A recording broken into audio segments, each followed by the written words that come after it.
Halo semua, kembali lagi bersama saya. Kali ini saya akan mereview aplikasi Stroke Gaji. Aplikasi ini bernama The Payroll. Tanpa berlama-lama lagi, ayo langsung saja kita masuk ke aplikasinya.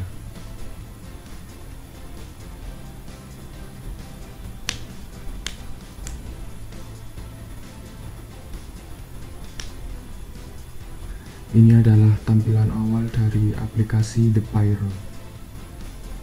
Pertama-tama kita login, masukkan username dan passwordnya.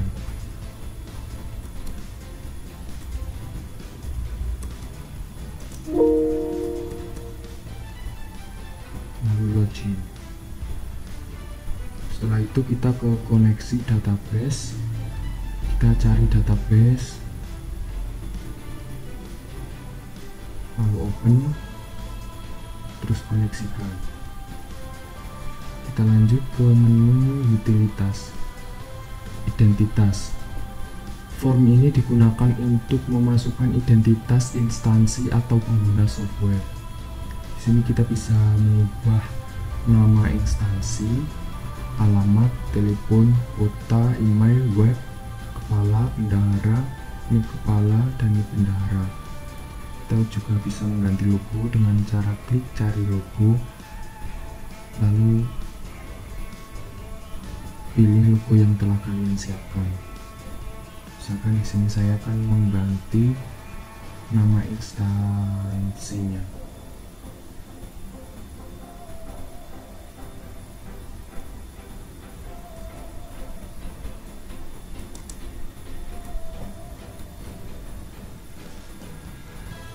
Di sini kalian juga bisa mengganti nama, telepon, kota, dan lain-lain.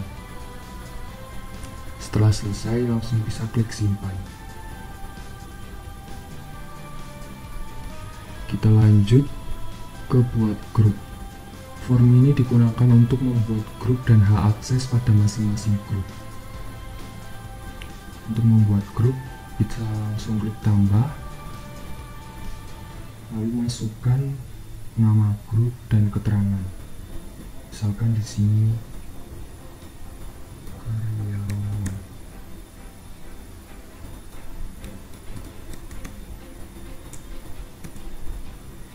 Bisa langsung klik simpan. Untuk mengatur hak akses, kita bisa langsung klik di sini lalu dipilih. Setelah itu tampilkan menu dan bisa diatur aksesnya sesuai keinginan.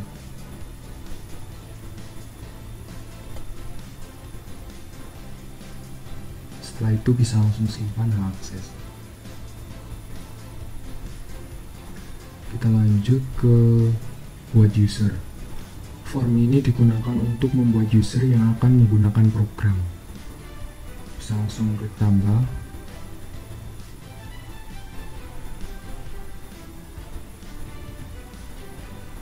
lalu pilih grup termasuk apa, misalkan ini ada karyawan.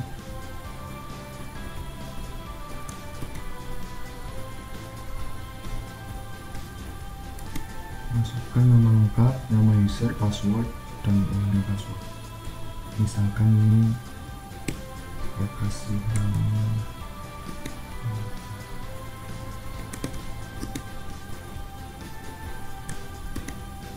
bisa langsung klik simpan, otomatis akan muncul di daftar sini. Untuk mengubah juga bisa langsung klik ubah di sini, lalu kalian bisa Kita lanjut ke menu master. Di sini ada kode akun. Form ini digunakan untuk pembuatan semua kode akun yang akan digunakan. Kalau mau membuat kode akun yang baru, kalian misalkan bisa klik langsung seperti ini, lalu tinggal tambah dan masukkan akun yang baru. Kita lanjut ke data pegawai. Form ini digunakan untuk memasukkan data pegawai. Bisa langsung klik tambah, lalu masukkan NIP, nama, alamat, dan lain-lain.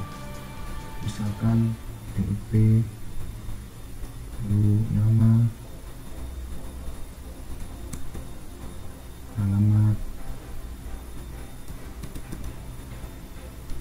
langsung klik simpan,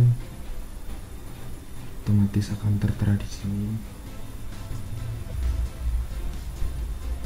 Kita lanjut ke data kegiatan. Form ini digunakan untuk memasukkan data kegiatan. Untuk menambahkan bisa langsung ditambah di sini, lalu masukkan data kegiatannya di sini. Di sini sudah ada beberapa contoh data kegiatan seperti gaji bulanan,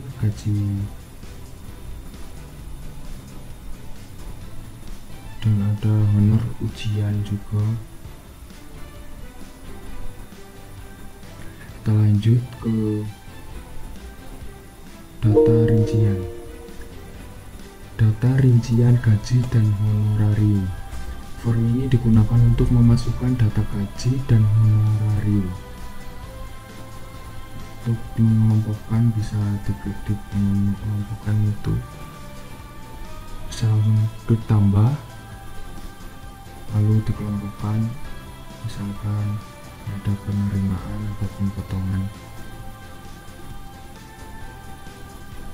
bisa memasukkan di sini. Sini sudah ada contohnya beberapa, misalkan ini ada rinciannya gaji, insentif kehadiran, tunjangan anak, tunjangan keluarga, uang, dan lain-lain.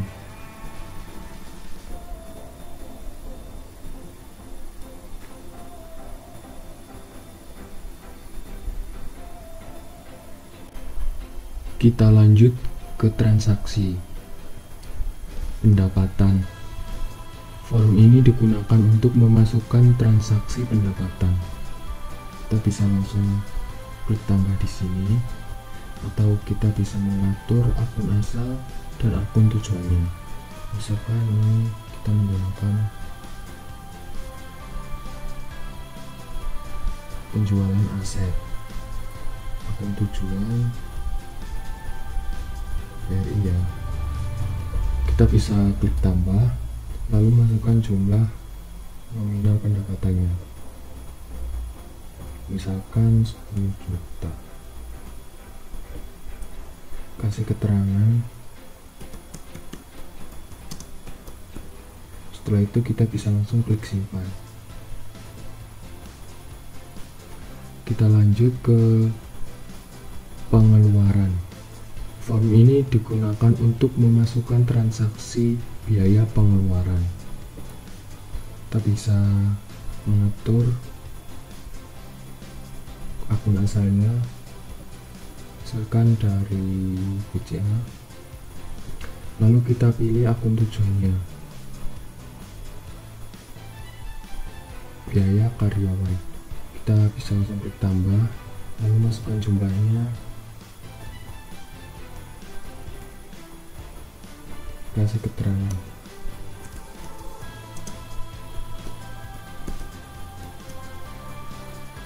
Kita langsung klik simpan. Kita lanjut ke gaji bulanan. Form ini digunakan untuk memproses pembuatan gaji. Kita bisa pilih penerimaan ataupun potongan. Lalu kegiatan kita bisa pilih gaji bulanan, misalkan sekarang Maret. Lalu kita rincian gaji, kita masukkan jumlahnya.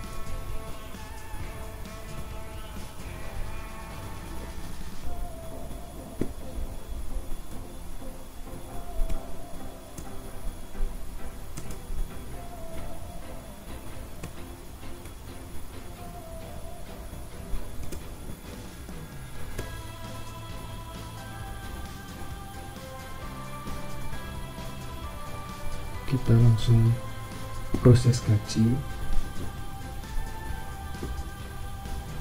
Kita bisa lihat gaji.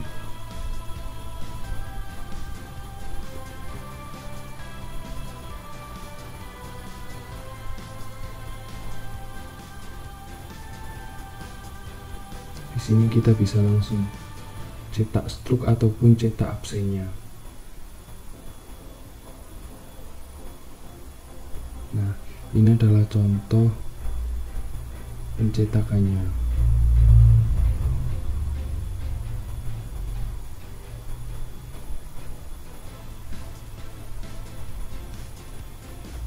Kita lanjut ke honor kegiatan.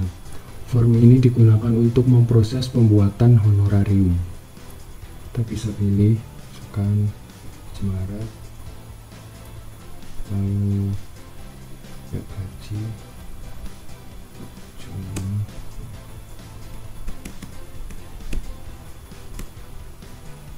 hari,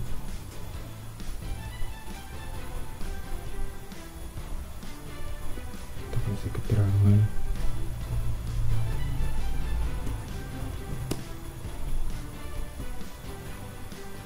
kita bisa langsung proses honor. Kita juga bisa lihat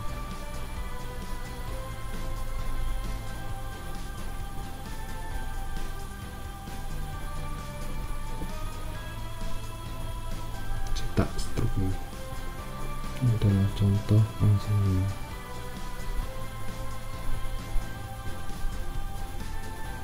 Kita lanjut ke pemindahan kas. Form ini digunakan untuk pemindahan kas. Ini misal dari akun BCA akan kita pindah ke keuangan. Misalkan akan kita pindah 10 juta. Kasih keterangan.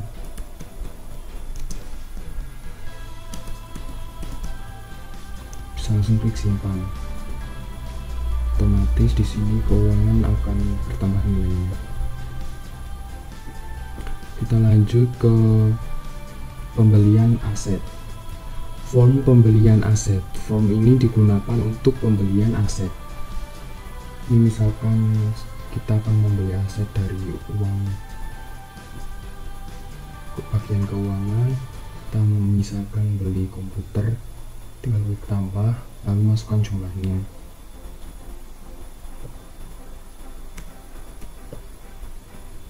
Kita kasih keterangan.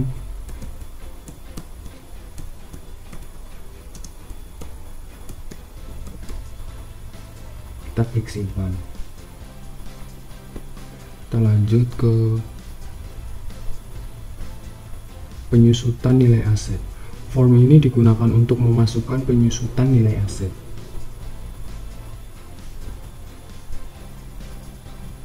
Misalkan ini komputer, kita tambah jumlah penyusutannya misalkan 1 juta.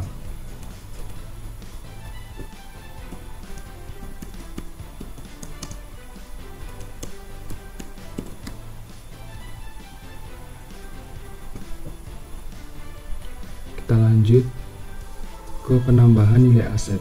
Form ini digunakan untuk memasukkan penambahan nilai aset. Misalkan ini penambahan nilai aset tanah.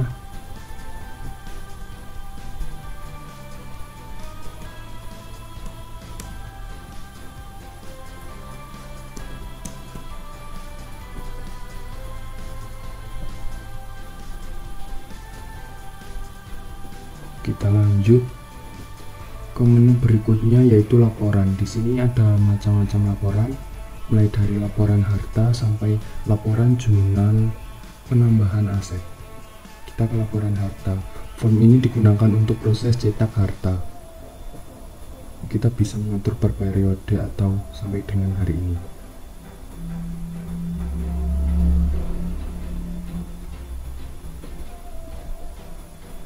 Ini adalah contoh dari hasil laporannya.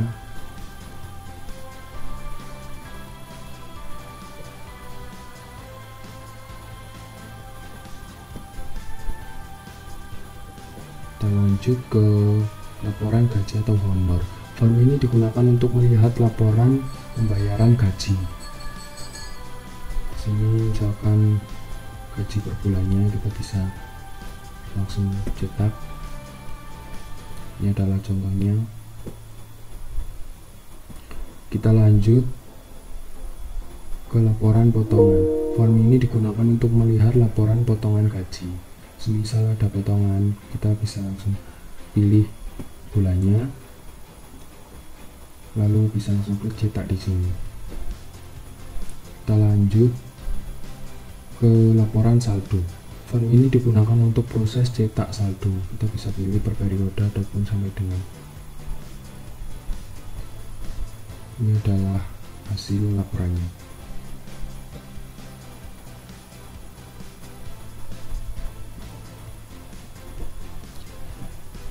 Kita lanjut ke laporan buku besar. Form ini digunakan untuk proses cetak laporan buku besar per akun. Misalkan kita bisa lihat, misalkan dari BCA. Ini adalah contoh hasil laporannya.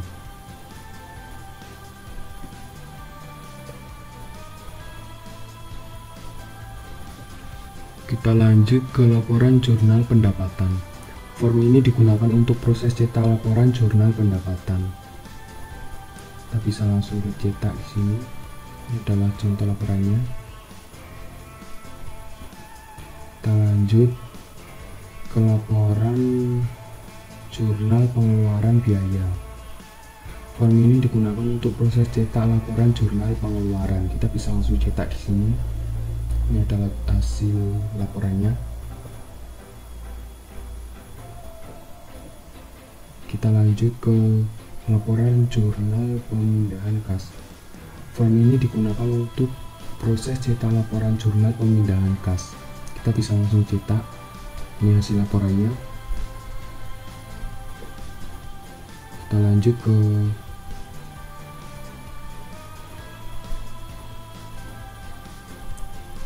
jurnal pembelian aset.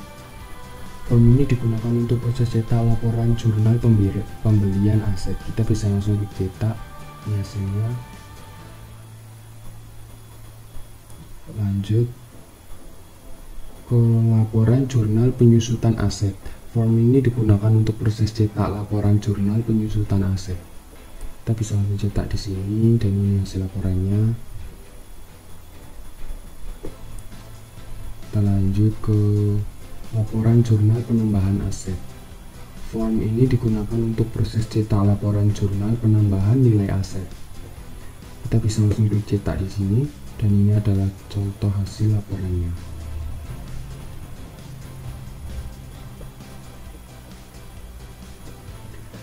Demikian review kali ini dari saya, kurang lebihnya mohon maaf. Untuk informasi lebih lanjut, kalian bisa hubungi nomor yang ada di sini. Sampai jumpa di video berikutnya.